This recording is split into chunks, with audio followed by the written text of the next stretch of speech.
Hello, everyone, and welcome to another edition of the Gift of the Mormon Faith Crisis podcast.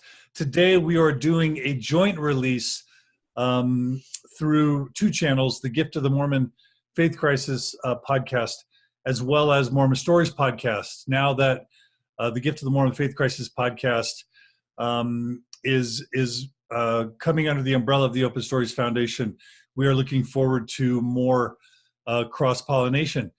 And so we're releasing this today, live streaming it through the Mormon Stories podcast Facebook page, and we're already getting way more viewers, so that's a good thing. My name is Dr. John Dehlin. I'm so excited to be here with you today. Again, it's May 7th, 2019, and I am joined, as always.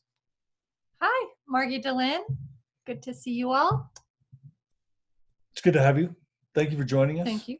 Good to be here. And as always, the amazing, the thoughtful, the talented, the wise, the resilient, the strong. Did I forget anything? Oh, my Atlanta.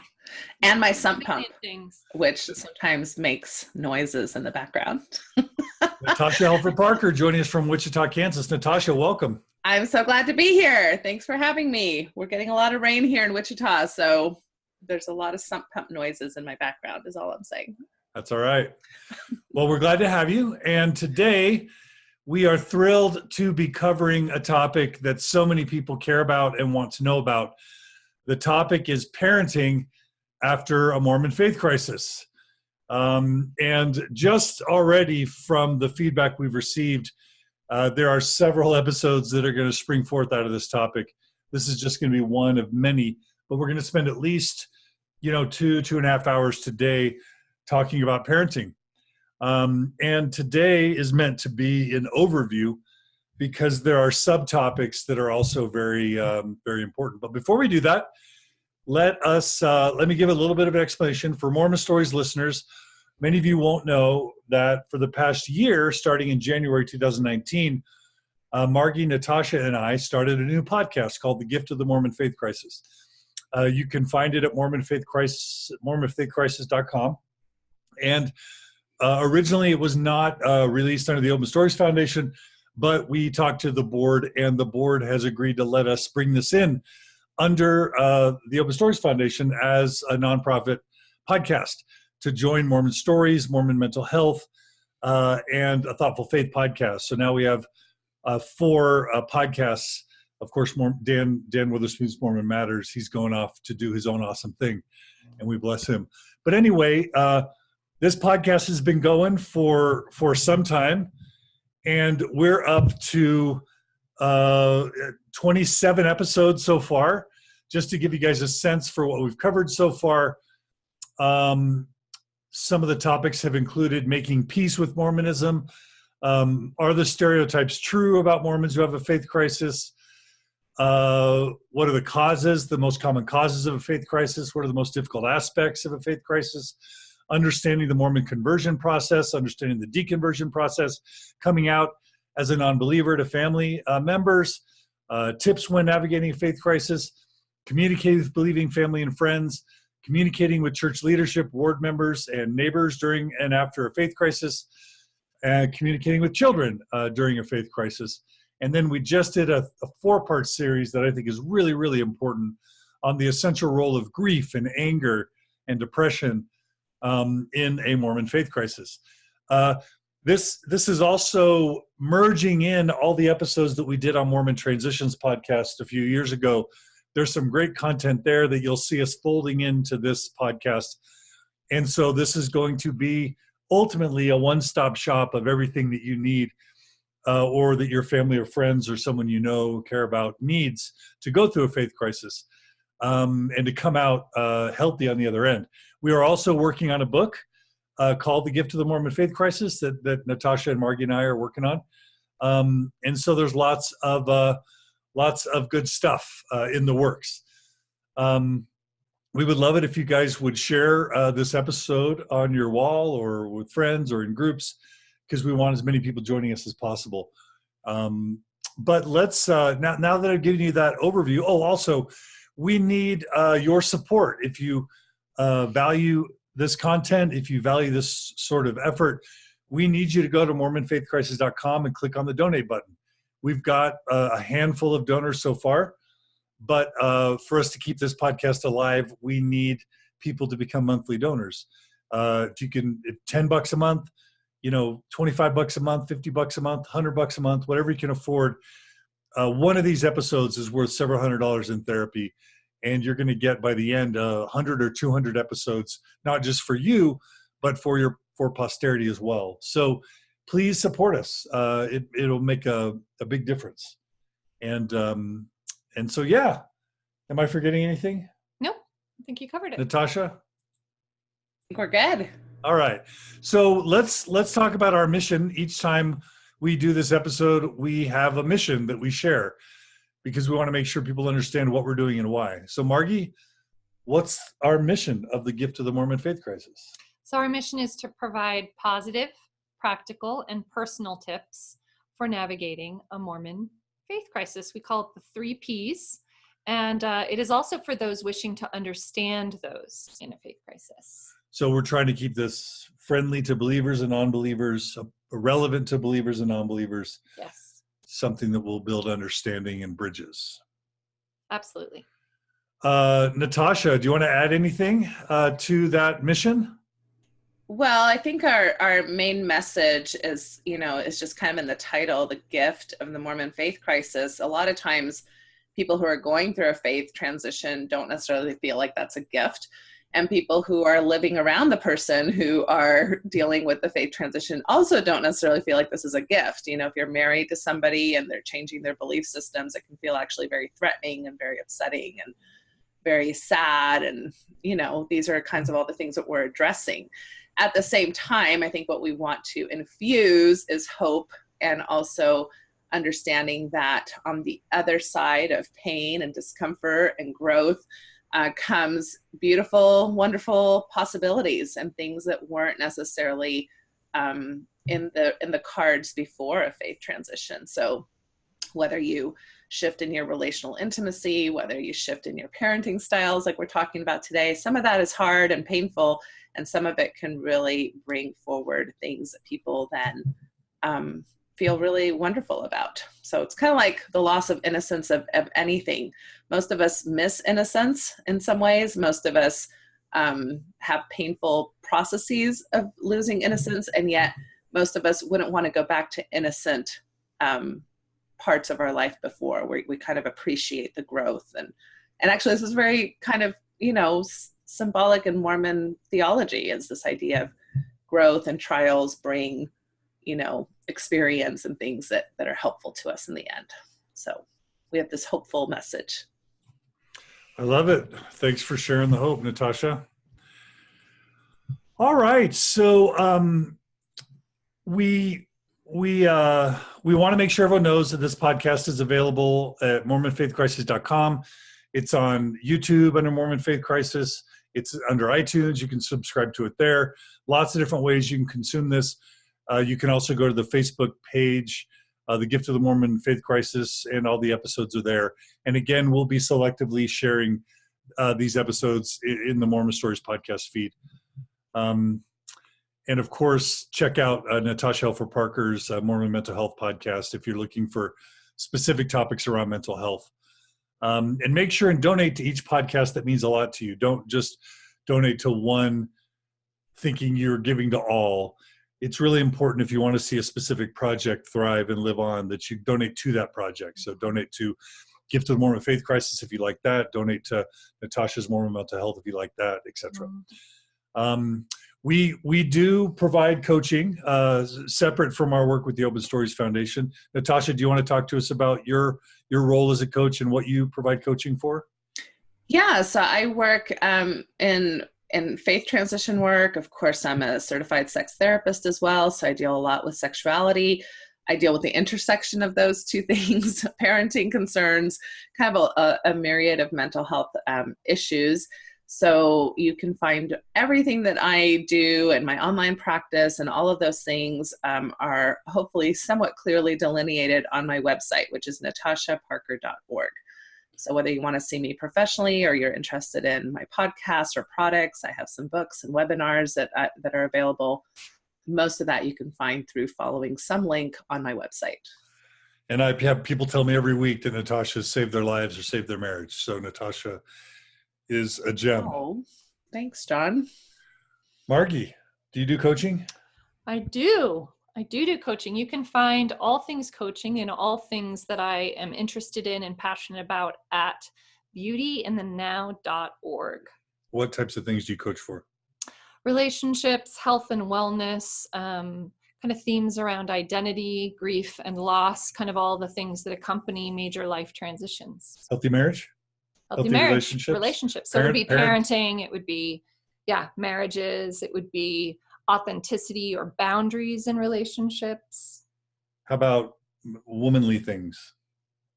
Define. Just like emerging as a post-Mormon middle-aged woman. So that would be identity? Yeah. Yes. All right. Define. That was good, by the way. Go deeper, please. I like it. And then I can be reached at johndehlin.com/coaching. I love specifically faith crisis work and mixed faith marriage work, and healthy marriage stuff, and sort of healing from midlife crisis stuff, and even infidelity. Those are things I really love working on. So check us out if you need help, and let other people know.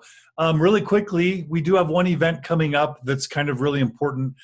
June 7th through 9th is the Thrive Beyond Mormonism Conference. We're doing it in Salt Lake City at the Maverick Center. We've only got like a dozen spots left.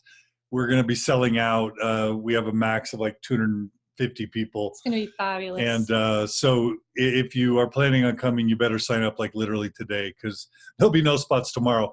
But the list of people coming to this event is sort of mind-blowing, that we're getting so many amazing healers all in the same place.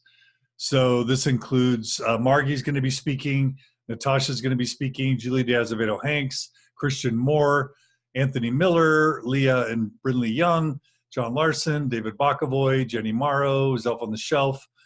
That's Samantha and Tanner, Alan and Katie Mount from Marriage on a Tightrope, Steve Holbrook, Crystal and Sean Escobar. So many amazing people talking about all sorts of amazing themes: faith crisis, marriage, relationships, parenting, spirituality, finding community, healthy sexuality, mixed faith marriage stuff. You just got to check out. You got to check out Thrive if you're going to be in Salt Lake or want to be in Salt Lake. And the best thing about Thrive is making friends and finding community and karaoke. The $75 slot per person covers 2.5 days. 2 lunches are included, right, and karaoke. And it's going to be amazing. So go to thrivebeyondmormonism.com to sign up for that. It is not an Open Stories Foundation project, but it probably should be. But it's not this time. Maybe it will be next time. All right. So with that, it is time to launch in. We have the What's Working section that we do every week, which is just us sharing something that's working. Yes. So, Margi, what's working for you in your life these days? Oh, I'm itching my eye. I'm sorry. Okay. I have a number of things that are working, none of which are particularly deep. Still. That's okay. Last week, Natasha's What's Working was Nothing's Working. I loved that, by the way. She set a famously low bar for the What's Working segment. And it was completely real. That was it was so brilliant. It was profound. What are you talking about? It was super profound. So in my arsenal of simplifiers for the everyday, and these things do matter, as it turns out. So the MVP would be dry shampoo lately. I'm just saying. So yeah, I have simplified. Oftentimes when things get busy, the first thing I simplify is kind of my morning routine. And so dry shampoo has come in clutch for that. The second thing I just kind of wanted to offer that is also just sort of a pleasure, a simple thing, is I love like smell or fragrance. So like essential oils or diffusers, but I've been trying to upgrade slowly some of my kind of beauty choices to be cleaner. And so in that, like along with that, I have found some fragrances for spring by a place called Skylar. Maybe you've heard of them. But anyway. Now, real quick, people are going to think this is some product endorsement. No. We do not do product endorsements. No, they're just things I've been enjoying. So I have this Isle fragrance. Smell that. I've been wearing it, but and it's kind of fresh. And then, so you can actually go on. It's just been fun. So I'm a fragrance person. It helps me kind of with the season celebrate, and I literally smell it all day. And so it's been nice to kind of know that I'm wearing kind of some cleaner products. And then last, what's working for me, I am going silver. I've got some silver in my hair. And so it's been really fun this week to take a little bit of time to find some gray hair, silver hair mentors. So I've been doing that just kind of to see other women, what works for them. And so that's been something that's been fun for me. Those are all working things that are just sort of, they're on the lighter side, but they came to mind for me this week. I love it. Thanks for sharing. Yeah. Natasha, what's working for you? Awesome. If anything. Yeah. Hopefully I've figured out something within the week. So, well, one thing that's working for me is Margi. Margi is always a really good reminder of mindful practice. So I actually did some of that this week. So I have this app that kind of records some affirmations in your own voice. And so I did that, and I've been kind of trying to sit with that in the morning. And I know Margi has mentioned it before, but I also recommend it as the Calm app.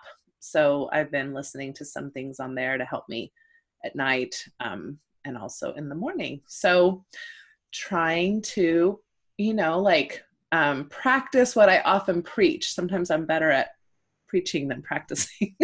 What? What? How could that be the case? And the second thing that's working for me, because it's been really rainy and stormy, is sparkles. So I'm wearing my sparkly sweater and my sparkly earrings because that. I love those. Sparkles. Happy. Because sometimes you have to create your own sunshine, Sometimes you have to be your own sparkle. That's right. Sparkles by Natasha. That's right. I love it. What's working for me is now that the weather's a little bit better, we are doing canyon hikes. So Margi and I went up to Mill Creek Canyon, and we went on a super long hike. And this time, instead of just going along, the Pipeline Trail, we found some trail that goes up higher in the mountain. And there's a lot of solitude, nature, running water, buds sprouting out from bushes and trees, flowers, blossoms. We even found like a femur bone in a tree last time we were walking, which was weird. Though not. Yeah. But we talked and we connected and we saw some beautiful sights. Get out and enjoy nature. Yes. That's what's working for us. A quick shout out to all the people that are joining us on Facebook Live. Lisa writes, sometimes you're born to sparkle. She's talking to Natasha. That is true of Natasha. Somehow now I want to turn this into like a brand. Sparkle. That's right.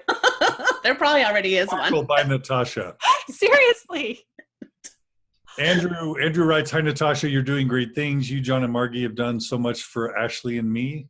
Oh. So glad you're with us, Andrew. Andrew also writes, what's working? He says, apparently the universe is working for me and with me. I'm a big fan of putting our authentic self out there, then sitting back and listening.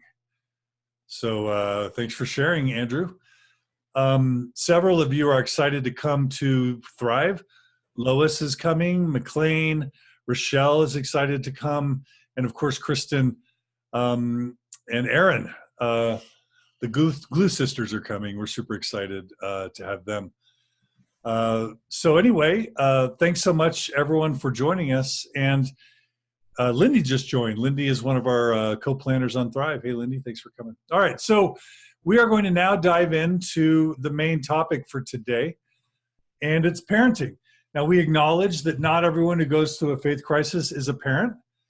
And we also acknowledge that not everyone who goes through a faith crisis needs help with parenting. Having said that, if we had to make a top 5 list, maybe even a top 3 list of the things that the people we work with talk most about, it is parenting. So we're going to dive into it. We do want to let you know that we've already released an episode on the Gift of the Mormon Faith Crisis about parenting. And the episode is named something to the effect of communicating with children during a faith transition. Mm-hmm. So a lot of you were like, oh my gosh, how do I talk to my kids about God? Or how do I talk to my kids about the loss of faith or scripture or what we're doing? We just posted a link to that episode in the live feed because we want to make sure you guys know about that. We won't be covering that today. So this isn't how to talk to your kids about religion, how to tell your kids you're leaving the faith episode. That's outside the scope for today's episode, mostly because we've already covered it. So what we are going to focus on is just sort of like once you no longer have the word of wisdom necessarily to rely on, absolutely.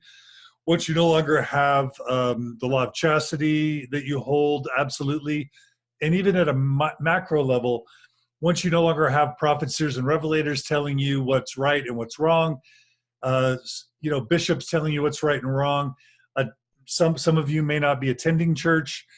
Some of you may not have a theology at all. Others of you may. It can feel very destabilizing to stop, being Orthodox within a Mormon context, or to even go inactive or leave the Mormon church if you choose to do that.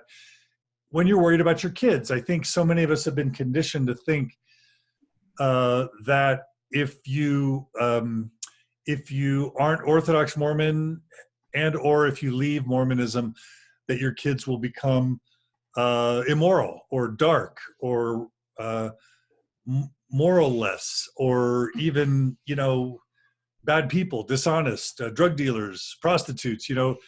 We are imbued with so much fear. What's that? Sex workers. Sex workers. Thank you. Which in of itself is a valid choice. Which Natasha always likes to remind us on this believer-friendly podcast that sex working is a valid choice. It's a choice. People have agency, and it's a choice. And so there's so much fear around it. And having said that, literally billions of people around the world raise their families outside of Mormonism. And anyone who's ever, hung around non-Mormons, whether it's Jews or secular Jews or Catholics or atheists or agnostics or Muslims or Hindus, pick Buddhists, pick your religion or secular tradition, you will be able to find amazing parents raising amazing kids. And so I think at the outset, wow, can we start with just this idea, Natasha and Margi, that people don't need to be super afraid? I always start, I do quite a bit of presenting on faith transitions and parenting. And I always start with this idea, actually, like, believe it or not, like lots and lots of people raise really great kids, and lots of people have really significant problems with their kids, and that just kind of is true of all kinds of families that come from all kinds of backgrounds. And I think in general, we try to, again, have that equational approach. Like, if I'm, a drug addict who neglects my kids, my children will be, awful. And the reality is that many people come from very traumatic, very chronically abusive homes that actually thrive and do very well. And then there's people who really provide a very stable environment and have a lot of, kind of assets as a family, and their kids don't always, thrive or maybe meet expectations like parents would hope and expect. So, and I even love how, even in our own Mormon story, we've got right from the beginning of the Book of Mormon, an example of a family system that's very mixed, like same parents, lots of different results, right? And their children, Nephi, all those kiddos that they had. So I think that sometimes we think we have more control than we do have as parents. And we want to balance that with the idea that, yes, what we do matters. and we still don't have a lot of control, right? So kind of those two things. And there's lots of different parenting styles that can be effective. And there's not just one right way to do it, or one right religion, or one right culture where healthy, well-balanced children come from. I love it. Yeah, this kind of plays on one of the first shifts that happened for me amidst learning about the idea of conscious parenting. And that is that structurally, we come from a place that on some level talks about our children as empty containers, if you will. They come into the world and they're a void of morality or goodness, and so, a lot of the kind of structures are about, we must teach, we must, fill that container, or our children will not be good, And so one of the first major shifts is this idea of our children come desiring to do good. They have kindness and a built-in sort of sense of morality and, caring about other people. And I think that's interesting, because just that shift of sort of that empty container is fear. Oh my gosh, because then when you transition out, it's like you're back to the empty container, right? And you're thinking, we have to fill, and now we have to teach, and now we have to do all this, where the church was kind of helping us before. But once you shift to this idea of, my child wants to do good, they actually inherently want to connect with other people. They want to be good to people. They want to, then you have this trust, you have this, it relaxes that sort of anxiety response. So that's something, a shift that was one of my first kind of shifts coming out, is just to realize structurally where we come from and why we feel this intense anxiety, along with the fact that, parenting hits us, very deeply, because it's around, clearly humans that we love dearly. That is I didn't have this in my notes, but I'm making my notes now, Margie. That is so important. So you're jumping out with point one, aren't you? Well, it seemed to kind of like hit it totally there. Does. Yeah, it totally does. Just this idea that you are whole. We are whole. We have goodness within us. There's this assumption that we need an extrinsic moral authority, number one, to have any motivation to be good, and then number two, to tell us how to be good.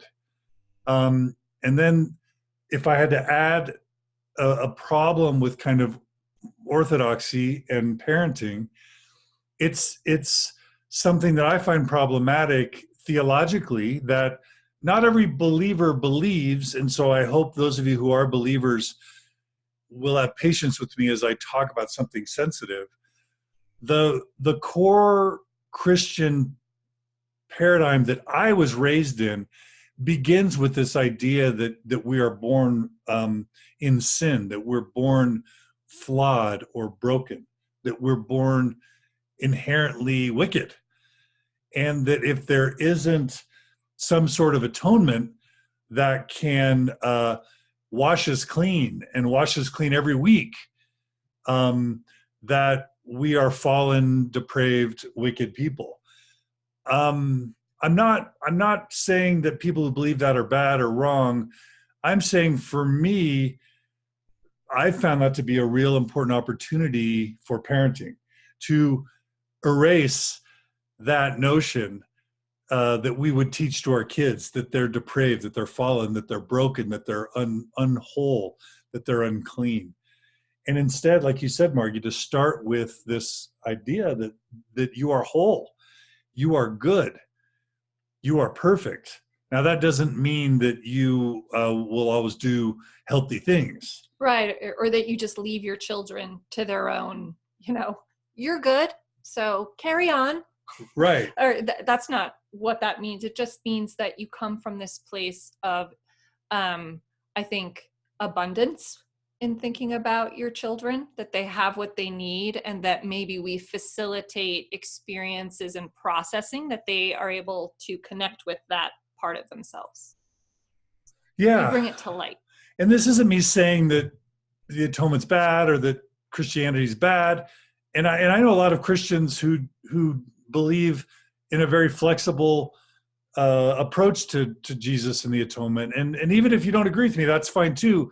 We try and model differentiation here. But all I'm saying is, I don't like this idea that we're fallen and broken. And I don't even like this idea of sin. And I certainly don't love the idea of extrinsic moral authority, and sort of a patriarchy needs to be what guides and leads you. I really like starting with this idea that we're whole, that we're good, that we have the goodness within us. It's not even a parent's job to tell the kid how to be and what to be. We do need to protect our kids, just like don't let them touch the stove, don't let them cross the street until they learn how to be wise. But I just love that we're able to start from this foundation of them being whole and complete and worthy. And then it's, instead of a sin model, it's a learning model. That's right. When you make a mistake, you're not a sinner and broken. You are a human that just is learning.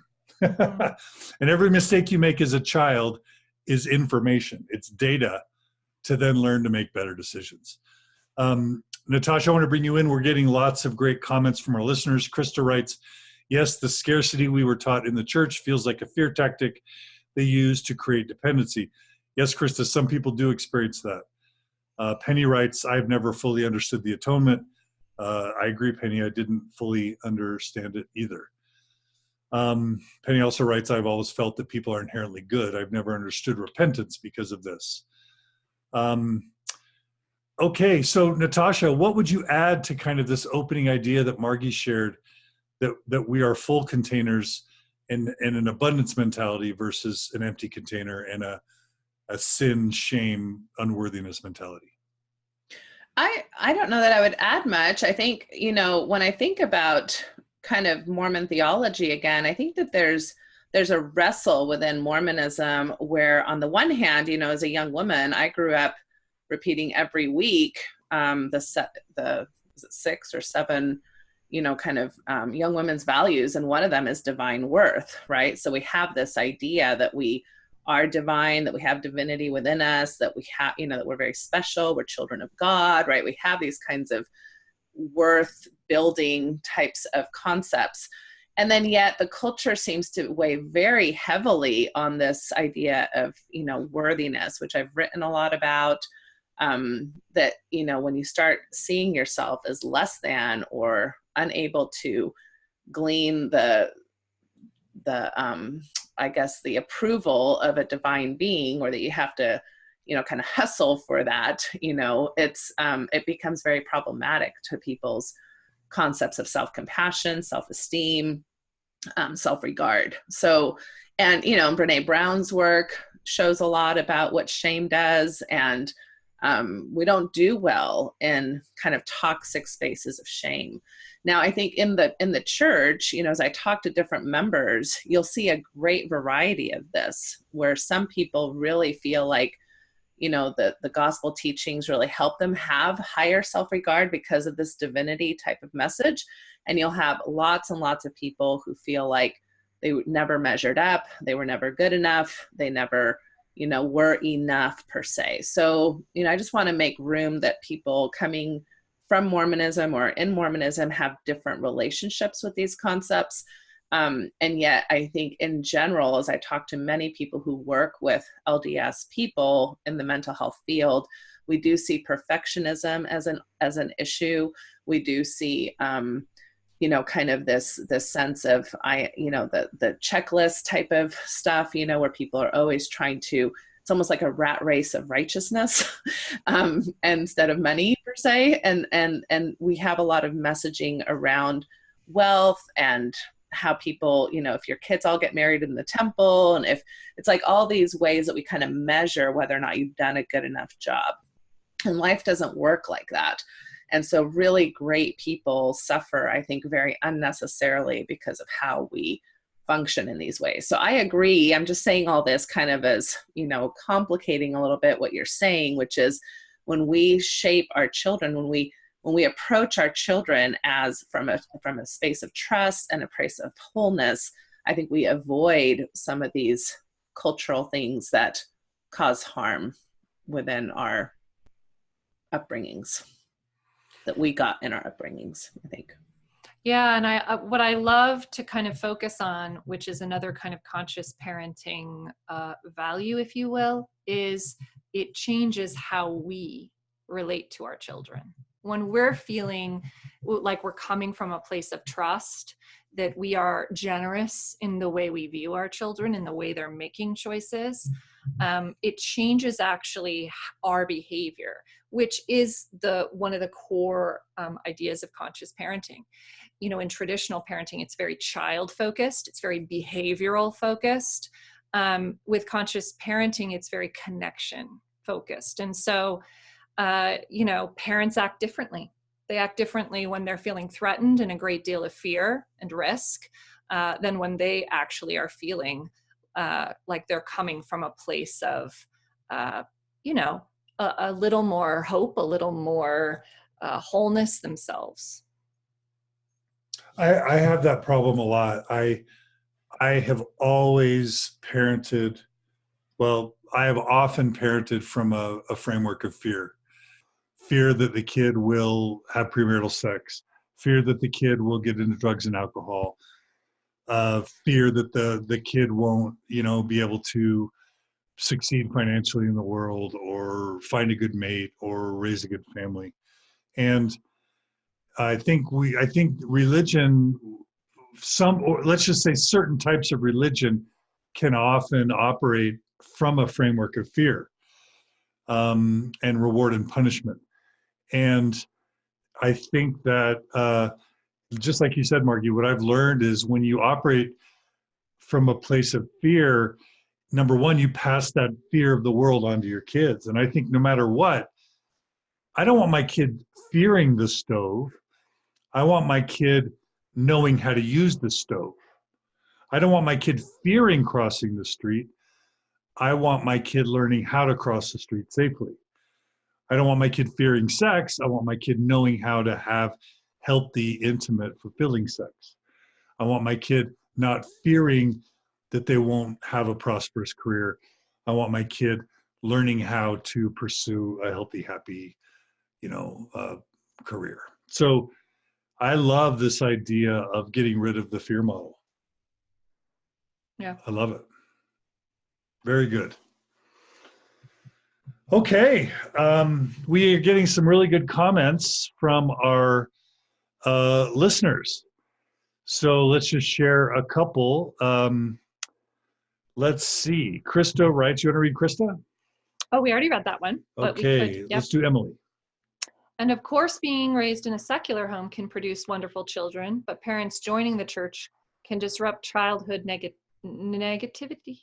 Negativity. Or negatively. Okay, negativity. I saw this firsthand. It's not the place or religion or their structure, it's the nature of changing course. That's a great point. Some people become better parents when they join a religion. Mm-hmm. And some people without a religion can be great parents. And there are plenty of religious people that are awful parents. Yeah. And there are secular people that are awful parents.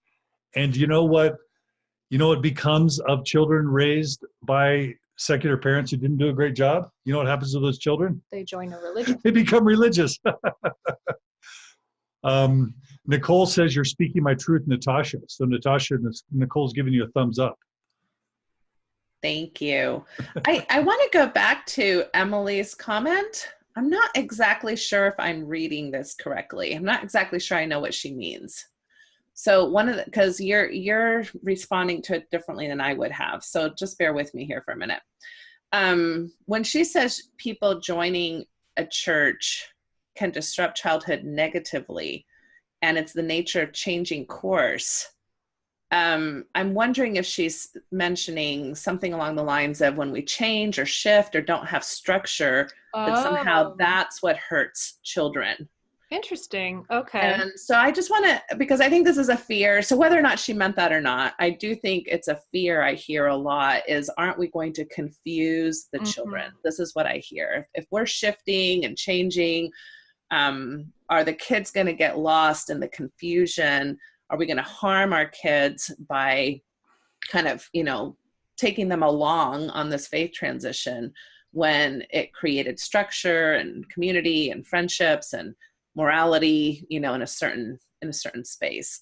So my typical answer to that is that I think that most childhood upbringings, I mean, we do know that stability and structure is fairly important, especially in the younger years, like 2 to 7, 2 to 8, like bedtime routines and having, certain amounts of family traditions and things that they can kind of count on.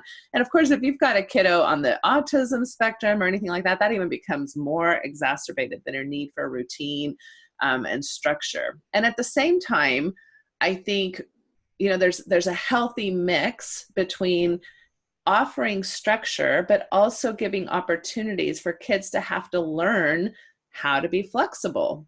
So I think that we can do a lot in our process of this shift that can lean into flexibility without fearing that the kids are going to be confused and traumatized and that they're going to just, completely fall apart just because there's been a shift in life. I mean, lots of shifts happen in life. We want to prepare our kids for shifts, whether they're faith shifts or a variety of other things can happen: unemployment, divorce, change of schools, moving. I mean, there's death in the family, right? I mean, there's lots of things that kids are going to have to face that require flexibility.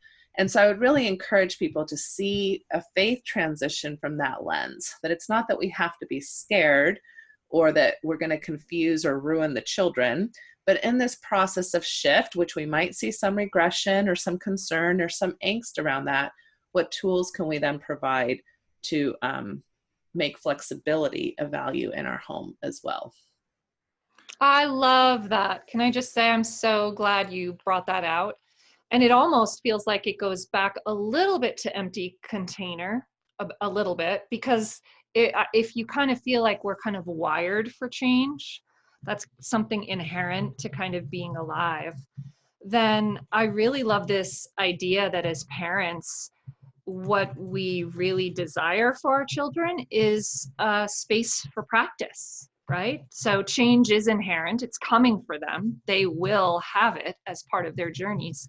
So if that is true, then this is a perfect place to start them with a coping skill tool belt where they connect with themselves during this process to, start cultivating their own, tool belt of coping and navigation skills, which then they can return to and edit for the rest of their lives. But I love this idea of practicing. And you are there. You can provide support for that. You can provide awareness for them. And so they're practicing with support in their, kind of childhood, teen years, as opposed to kind of trying to not have any change. And then they go out at 18 and have, very little practice with navigating that on their own. And just a few thoughts that come to mind on how to do this. I often talk to parents about tone. A lot of how we tell a story can be self-fulfilling or, system fulfilling. So if you're confused and you're going through your own transition and you're constantly in an angst and angry and upset and, causing all of this turmoil in your family system, that's probably going to be a little bit more of a dramatic tone for your kids to have to deal with.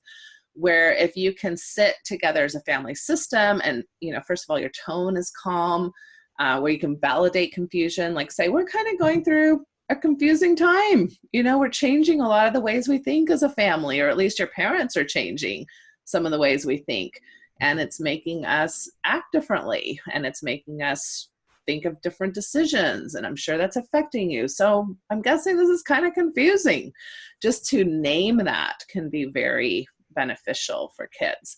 And then is your tone, again, like I always call it that dun, dun, dun tone, right? Like, come here, everything's changing, versus, you know what, there's some things that are changing and we're kind of lighthearted about it, right? And so kids will kind of get a sense of how scared or worried they need to be about any particular change with how you're role modeling that change. And why I think this kind of ties back to our grief podcasts that we did these last few weeks, where, you really kind of have to do your own work so that your kids can benefit from that. But we're not, if the idea is that somehow I'm going to create a nice little bubble where I am a fulfilled, complete person as a parent, we're all setting ourselves up for failure. You're not going to be that for your kids, right? Like my new mantra is, don't be a chronic abuser. Don't be a helicopter parent. Be, what's the word I love to use? It was on my it's not, hold on. Oh, I know what you're talking about. Be mediocre. That's yeah. Your goal is to be a mediocre parent. That's the word I love. I love that word because it implies that you're going to be so. Sorry. Like, instead of having this idea that I'm going to be this amazing, wonderful, always in tune, always have the best answers, always, like, if you can pull off being a mediocre parent, hallelujah. That's great. And the reason why and it goes against all of our perfectionist striving kind of natures, but ultimately your job as a parent isn't to tell your kids what to do and answer every question perfectly and to model perfection. It's your kid's job to figure out who they are and what they want to be and what's important to them and how they can best navigate the world. And so I like the idea that takes a lot of pressure off, because the truth is, and Shefali Sabri, we'll get into this, how we fundamentally misunderstand our role as parents. Absolutely. And in all these situations, this idea of connection over control, right? And so, Natasha, when you're talking about, sort of the energy or feel or drama you bring to a situation of kind of telling your kids about introducing the idea of change, I love this sense too of connection, asking your children how they're feeling, asking them, Leah just talked about naming what they're feeling. Life is wise. Life provides these instances of, teaching, or if we're not going to say teaching, it would be like providing opportunities for our children to connect with themselves amidst a process. And just remember differentiation. As parents, we can be feeling something and our children may have a relationship with the church we don't have, or they may still want to go, and in that case, you can reassure them the things that won't be changing, in a situation, and really, go off kind of that connection piece, which leads me to another concept, which is... Wait, are you from connection? I was going to, but I don't have to. No, are you going to do connection over control? Yeah. Okay. Because I want to set it up. I don't want to give it short shrift. Okay. Go ahead. Anyway, I loved what you said, Natasha, about the idea of sort of, the drama we bring as opposed to an energy where it's like, yep, this comes with life and we're, I'm shifting at this point and you may not be. How are you feeling right now? And here are things you can expect that, maybe changing in my behavior, but here's what's not going to change because I really care about you. So I love it. Mary Lee is asking connection. She needs a class about connection. We're gonna give it right now, Mary Lee, or at least an introduction exploration. So can we jump into Sure. connection over control? Is that Sure. all right? And then Natasha will do the circumplex model next. Okay. Okay. So connection over control is a concept that we found through Shefali Sabri.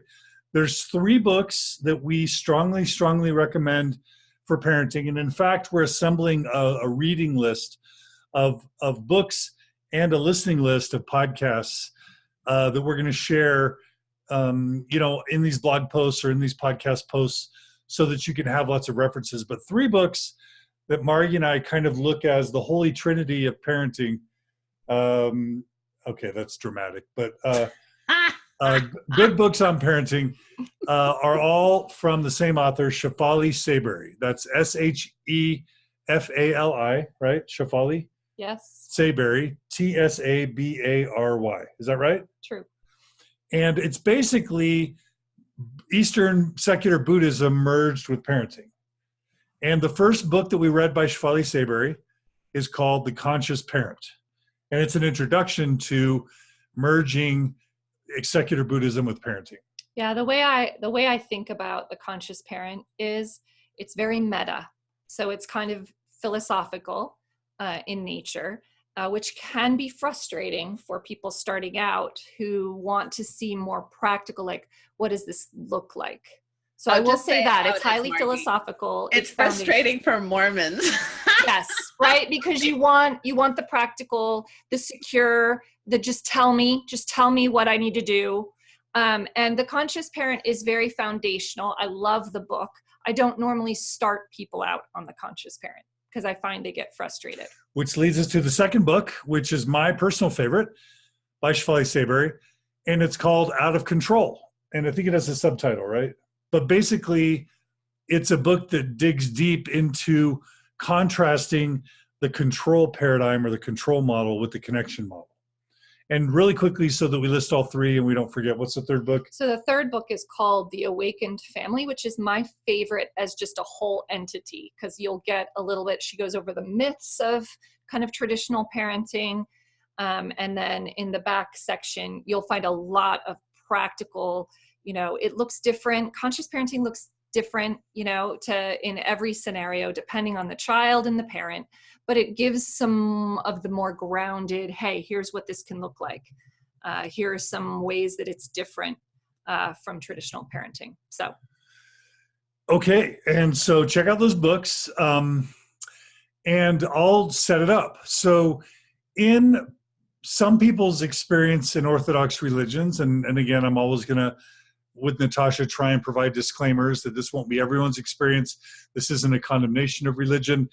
There are lots of people that do parenting and religion right. But sometimes in the religion model, especially the Orthodox religion model, it's a paradigm of authority and extrinsic source of morality or control, and this notion of control by rewards and punishments. And so it's very simple. It's this idea you parent like you understand God to be, which is we've given you commandments as parents, as your home gods. We've given you the commandments that written on the tablets of what you're supposed to do and who you're supposed to be and how you're supposed to live. And if you obey the commandments as given to you by your parental prophets, we will reward you with kindness and praise and maybe even attention or money and approval and worth. And if you break the commandments, we will punish you. We will punish you with negative attention, which can actually be a reward, by the way, which is a subtle complexity in psychology, but we'll, quote, punish you with negative attention, with criticism, with withdrawal, with a withdrawal of disapproval, with a downgrading of your worth or a perception of your worth, and with curfews and with groundings, maybe even don't give you a car if you don't go on a mission, or don't give you money if you don't go to church. Like it's basically this kind of like lay down the law, commandments, and then punish or reward. And there's lots of different ways to do it. Is there anything else you guys want to add to the kind of the control model of parenting before we talk about the connection model? One thing I just like to do is provide an understanding of why we are this way. And I think it's very understandable, being that, if we look at sort of our primary layer of like sort of culture, our culture is very authoritarian, authoritative model when it comes to children. Like we all know, well-mannered child, a polite child. Our culture is, quite Christian, in sort of the way we perceive a lot of things in our culture. So we have that as a layer, where you get a lot of cultural dictates of what a good child is and what it looks like. And then you have this layer of, probably our experience. And for many of us, not all of us, but for many of us, what we experienced as children was most likely an authoritative or authoritarian structure. And so that is what we've seen. That's what we've grown up with. That's what that is how we have, experienced love. And then the final layer, of course, is the religious layer, where that is again reinforced because our concept of God is very authoritarian. And so we come by this honestly. We come by this idea of control and experiencing love and relationship through control in a very honest and also amplified way. There are layers to it. Natasha, anything on the control model before we talk about the connection model? Well, just that when I talk about this, I always kind of tease our Mormon selves in that I kind of, even though I get it, why this is, kind of seen as authoritarian from God, but really, I see this more as Satan's parenting style than Heavenly Father's parenting style. Right, yeah. Concept, right? Like the whole idea of, we're going to control the outcome. We're going to know who's going to get back here. We're going to have an idea of the ultimate, measuring stick. All of that supposedly, according to Mormon doctrine, was rejected, right? And so the plan of agency and choice and personal progression and personal agency, and even the invitation to become as God, a peer of God, is quite different in Mormonism than I think a lot of the more Christian sects that keep, you always under God, whereas this Mormon idea that you kind of get invited to become a peer at some point. So again, I feel like we have some of these concepts in our upbringing or in our theology, but we don't lean towards it culturally. We lean towards the authoritarian, even in our ways of talking about God. In most Sunday, meetings, we lean authoritarian versus this agency God that we supposedly believe in. So I just find that interesting. I find that kind of a comical way to kind of call ourselves out. And by the way, when I use the word Mormon, like I just did previously, like Mormons don't like philosophical books, I mean all of us.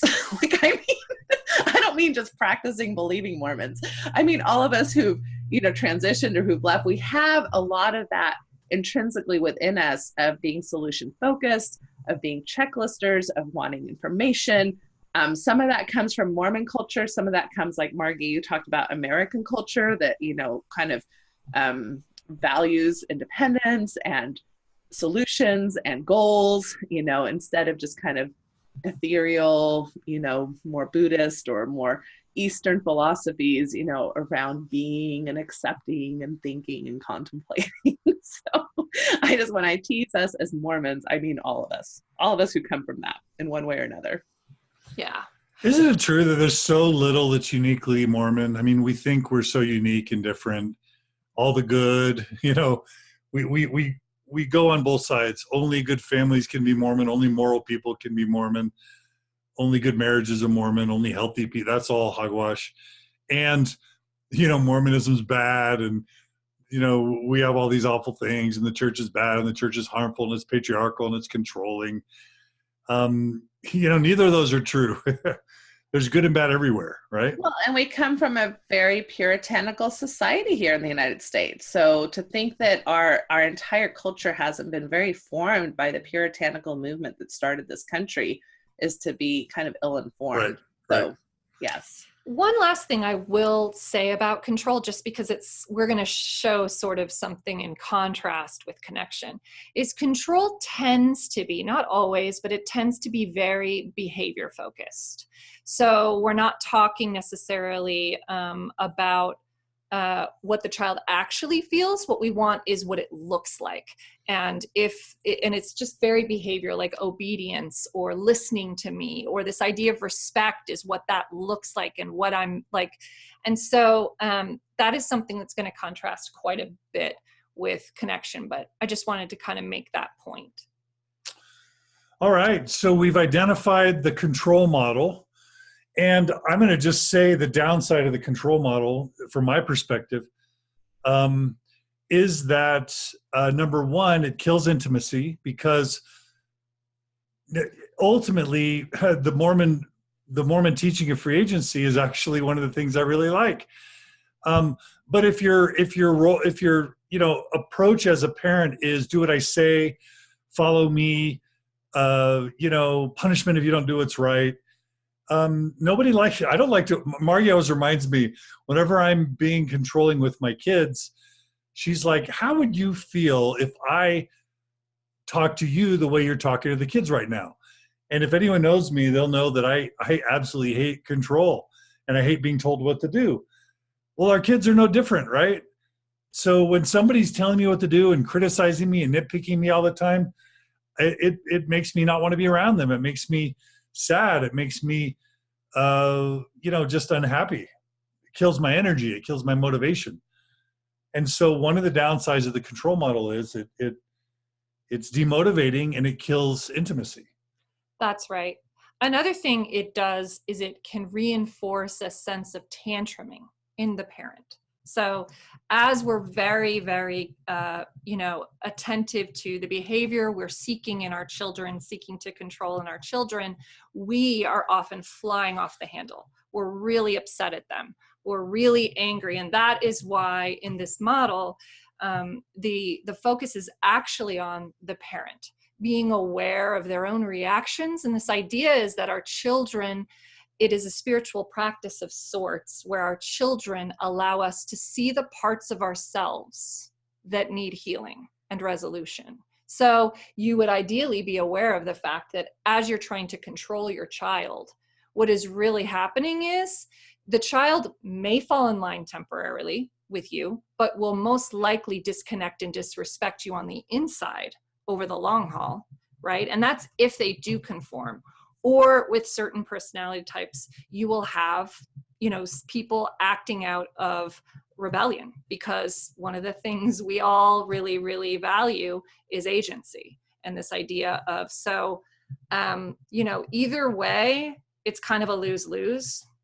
And even if you have an obedient child that is compliant, what you lose in that situation is this sense you are duplicating a model that is extrinsic.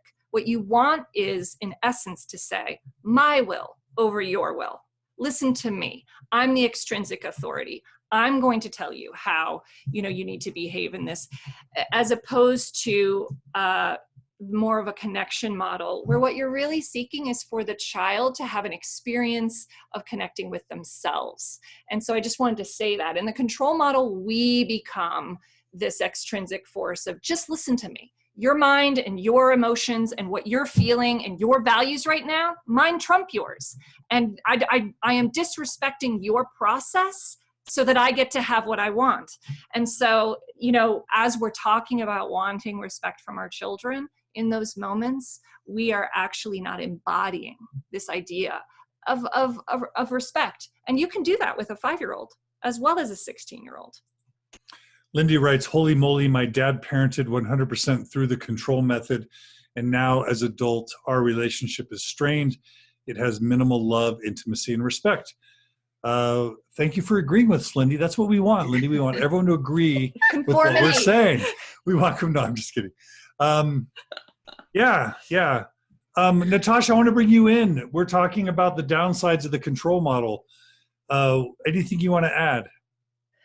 No, I ran across the Out of Control book years ago and really, really loved it. It's a challenge. I mean, it's a challenge with me and my husband. We both grew up, like you're saying, in authoritarian type households, probably him more than I. And I think I can see, I probably lean more towards this model that we're talking about, but I still fail at it on a fairly regular basis. My husband uncomfortably leans towards it. And I can see the fear in him, that as our kids make mistakes, or maybe they're, slacking, or they're doing this or that, like I can almost see like, oh my gosh, I haven't held them accountable, right? That's the word that he uses a lot of times. I haven't held them accountable, and now I'm failing them because they're not maybe whatever, X, Y, and Z as far as these behavioral outputs. And that's a really hard thing to fight against, that fear, because I think that we all come to parenting for the most part with wonderful intentions. We only want what's best for our kids. And then in the process, we try a lot of different things. Margie, what do you think about my thought?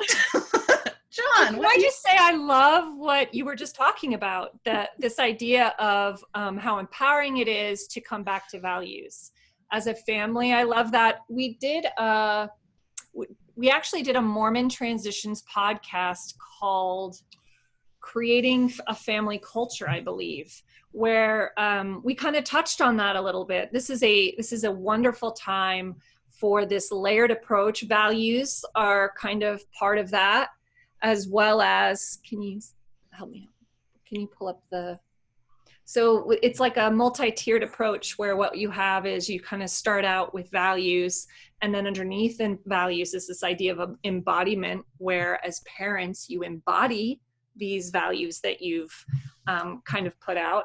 And then the next layer would be rituals and traditions that help support the values that you talk about. So whether that's like a family dinner, or, for peace, it could be, or nurturing, it can be doing backs before bed, and then just this idea of a home environment, the space and the feel of your home. But it's a really creative, empowering thing to go about with sort of freedom and intention and creativity, to sort of, start from the beginning and create as a family the type of experience you want to have in your home. So I love that you mentioned this values idea. Yeah, and I'll add absolutely to that. Those of you who have listened to the Leah and Brindley Young episode, the Youngs gave a great example of how they've implemented this idea of values.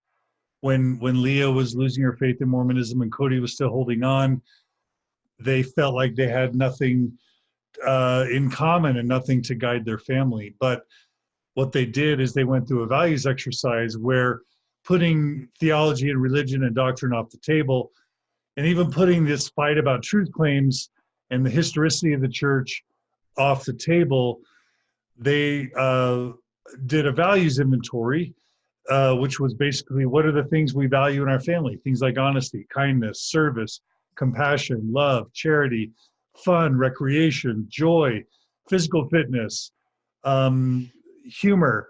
There are all sorts of things that a family can value. What's crucial is that you not focus on what you no longer believe, and that you not focus on what you're angry about or what you've left, but that as a family you focus on what you want to be about and what you want to work towards. And just like there was the proclamation on the family that we all hung, actually we never hung it, but that many of you hung in your homes, what you could do is you can cross stitch or macrame or stencil, or get on Etsy, engrave, paint, whatever you need to do. Make a family constitution, a family proclamation that's yours, of your own family values. And you put that up there and you talk about it, you reinforce it, you have family home evenings about it. But religions do not have a monopoly on values or morals by any stretch. And so you don't need to worry that your family won't have an anchor, that your family won't have a foundation. Create the foundation intentionally. And the benefit is it can be yours. It's not going to be some set of values that you don't feel excited about, that were handed to you by somebody else. And it doesn't even have to just be the parents. The kids can participate in the creation of the values. I would actually say that's crucial, that the kids be involved in, or again, you're having this external frame come in of the parents saying what the family will be. But it's so much, the kids have so much more of a buy-in. They feel part of the process if they can actually be part of that. And it also can be a key kind of place of connection. What do we value? What's important to you? How would that show up in our home? How would we see that? How is that lived? These are all like wonderful, wonderful ways to kind of connect and explore around values. And you can even choose values that, maybe you received from being a member of the church, but you reframe them, you make them your own. So you may still want contribution or service, but it looks very different now. It feels different, and it's in a way that kind of honors you. So get creative and utilize and have everyone, be involved in that creation process. Yeah, super important, super valuable. And Natasha, thanks for bringing that up. And also, Margi, I love your chain of sequencing. come up with a family constitution of values that then you embody. And by the way, there's always that saying, who you are rings so loudly in my ears that I cannot hear what you're saying. The most important, Shapali Saybury talks about this, the most important thing you can do as a parent is embody. How many of you as parents nag your kids about their use of social media and are always on your phones or on social media, right? How you embody your values is going to be way more important than some Sunday school, sacrament meeting, lecture, or sermon that's given. But have your values, embody them, create rituals and traditions around the values, and then create a home and environment that reflects all this. And we did share in the live feed the episode from Mormon Transitions that will eventually migrate to Mormon Faith Crisis. That's called Creating a Family Culture, I believe.